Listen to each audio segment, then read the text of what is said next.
Chapter 15.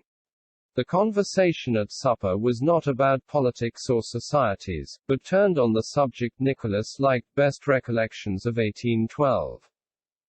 Denisov started these, and Pierre was particularly agreeable and amusing about them.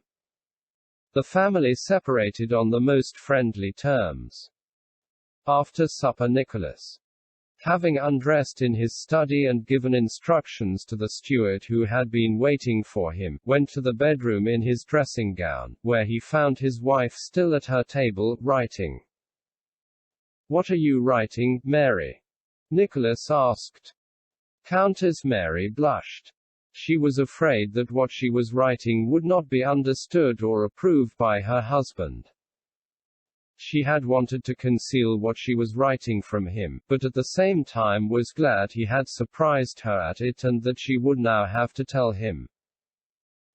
"A diary, Nicholas," she replied, handing him a blue exercise book filled with her firm, bold writing. "A diary," Nicholas repeated with a shade of irony, and he took up the book. It was in French. December 4th. Today, when Andrusha, her eldest boy, woke up, he did not wish to dress, and Mademoiselle Louise sent for me. He was naughty and obstinate. I tried threats, but he only grew angrier. Then I took the matter in hand. I left him alone and began with nurse's help to get the other children up, telling him that I did not love him. For a long time he was silent, as if astonished, then he jumped out of bed, ran to me in his shirt, and sobbed so that I could not calm him for a long time. It was plain that what troubled him most was that he had grieved me. Afterwards, in the evening, when I gave him his ticket, he again began crying piteously and kissing me. One can do anything with him by tenderness. "What is a ticket?" Nicholas inquired. "I have begun giving the elder ones marks every evening, showing how they have behaved." Single quote. Nicholas looked into the radiant eyes that were gazing at him, and continued to turn over the pages and read. In the diary was set down everything in the children's lives that seemed noteworthy to their mother, as showing their characters or suggesting general reflections on educational methods. They were for the most part quite insignificant trifles, but did not seem so to the mother or to the father either, now that he read this diary about his children for the first time. Under the date 5 feet was entered. Mitya was naughty at table. Papa said he was to have no pudding. He had none, but looked so unhappily and greedily at the others while they were eating. I think that punishment by depriving children of sweets only develops the greediness. Must tell Nicholas this. Nicholas put down the book and looked at his wife. The radiant eyes gazed at him questioningly. Would he approve or disapprove of her diary? There could be no doubt not only of his approval but also of his admiration for his wife. Perhaps it need not be done so pedantically, thought Nicholas, or even done at all, but this untiring, continual spiritual effort, of which the sole aim was the children's moral welfare, delighted him. Had Nicholas been able to analyze his feelings, he would have found that his steady, tender, and proud love of his wife rested on his feeling of wonder at her spirituality and at the lofty moral world, almost beyond his reach, in which she had her being. He was proud of her intelligence and goodness, recognized his own insignificance beside her in the spiritual world, and rejoiced all the more that she with such a soul not only belonged to him but was part of himself. "I quite approve, my dearest," said he with a significant look, and after a short pause he added, "And I behaved badly today. You weren't in the study. We began disputing, Pierre and I lost my temper. But he is impossible. Such a child. I don't know what would become of him if Natasha didn't keep him in hand. ... Have you any idea why he went to Petersburg? They have formed. Dot. Single quote. Yes, I know, said Countess Mary. Natasha told me. Well, then, you know, Nicholas went on, growing hot. At the mere recollection of the discussion, he wanted to convince me that it is every honest man's duty to go against the government, and that the oath of allegiance and duty. Dot. I am sorry you weren't there. They all fell on me, Denisov and Natasha. Dot. Natasha is absurd. How she rules over him. And yet there need only be a discussion and she has no words of her own but only repeats his sayings. Dot. Added Nicholas, yielding to that irresistible inclination which tempts us to judge those nearest and dearest to us. He forgot that what he was saying about Natasha could have been applied word for word to himself in relation to his wife. Yes, I have noticed that, said Countess Mary. When I told him that duty and the oath were above everything, he started proving goodness knows what. A pity you were not there. What would you have said? Single quote. As I see it, you were quite right, and I told Natasha so. Pierre says everybody is suffering, tortured, and being corrupted, and that it is our duty to help our neighbor. Of course he is right there, said Countess Mary, but he forgets that we have other duties nearer to us, duties indicated to us by God himself, and that though we might expose ourselves to risks, we must not risk our children. Single quote. Yes, that's it.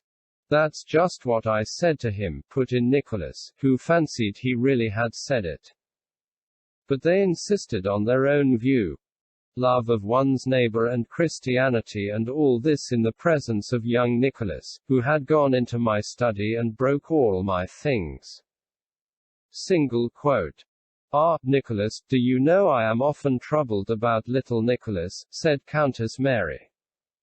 He is such an exceptional boy. I am afraid I neglect him in favor of my own.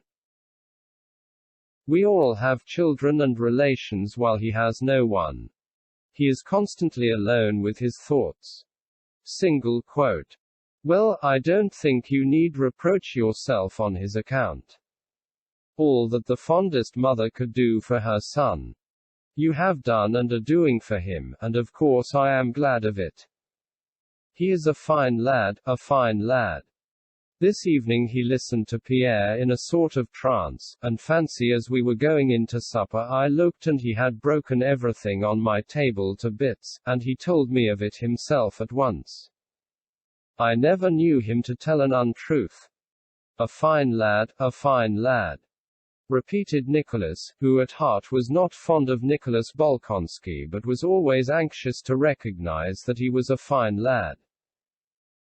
Still, I am not the same as his own mother, said Countess Mary. I feel I am not the same and it troubles me. A wonderful boy, but I am dreadfully afraid for him. It would be good for him to have companions. Single quote. Well, it won't be for long. Next summer I'll take him to Petersburg, said Nicholas. Yes, Pierre always was a dreamer and always will be, he continued, returning to the talk in the study which had evidently disturbed him. Well, what business is it of mine what goes on there, whether Arakchev is bad, and all that? What business was it of mine when I married and was so deep in debt that I was threatened with prison, and had a mother who could not see or understand it? And then there are you and the children and our affairs. Is it for my own pleasure that I am at the farm or in the office from morning to night? No, but I know I must work to comfort my mother, to repay you, and not to leave the children such beggars as I was. Single quote. Countess Mary wanted to tell him that man does not live by bread alone and that he attached too much importance to these matters. But she knew she must not say this and that it would be useless to do so. She only took his hand and kissed it. He took this as a sign of approval and a confirmation of his thoughts, and after a few minutes' reflection continued to think aloud. You know, Mary, today Elias Mitrofanic. This was his overseer. Came back from the Tambov estate and told me they are already offering 80,000 rubles for the forest. Single quote. And with an eager face Nicholas began to speak of the possibility of repurchasing Otradno before long, and added, another 10 years of life and I shall leave the children. In an excellent position. Single quote. Countess Mary listened to her husband and understood all that he told her.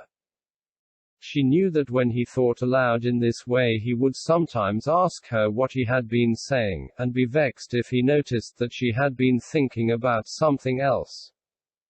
But she had to force herself to attend, for what he was saying did not interest her at all. She looked at him and did not think, but felt, about something different. She felt a submissive tender love for this man who would never understand all that she understood, and this seemed to make her love for him still stronger and added a touch of passionate tenderness. Besides this feeling which absorbed her altogether and hindered her from following the details of her husband's plans, thoughts that had no connection with what he was saying flitted through her mind. She thought of her nephew. Her husband's account of the boy's agitation while Pierre was speaking struck her forcibly, and various traits of his gentle, sensitive character recurred to her mind. And while thinking of her nephew she thought also of her own children. She did not compare them with him, but compared her feeling for them with her feeling for him, and felt with regret that there was something lacking in her feeling for young Nicholas. Sometimes it seemed to her that this difference arose from the difference in their ages. But she felt herself to blame toward him and promised in her heart to do better and to accomplish the impossible in this life, to love her husband, her children, little Nicholas, and all her neighbors, as Christ loved mankind. Countess Mary's soul always strove toward the infinite, the eternal, and the absolute, and could therefore never be at peace. A stern expression of the lofty, secret suffering of a soul burdened by the body appeared on her face. Nicholas gazed at her. Oh God, what will become of us if she dies, as I always fear when her face is like that, thought he, and placing himself before the icon he began to say his evening prayers.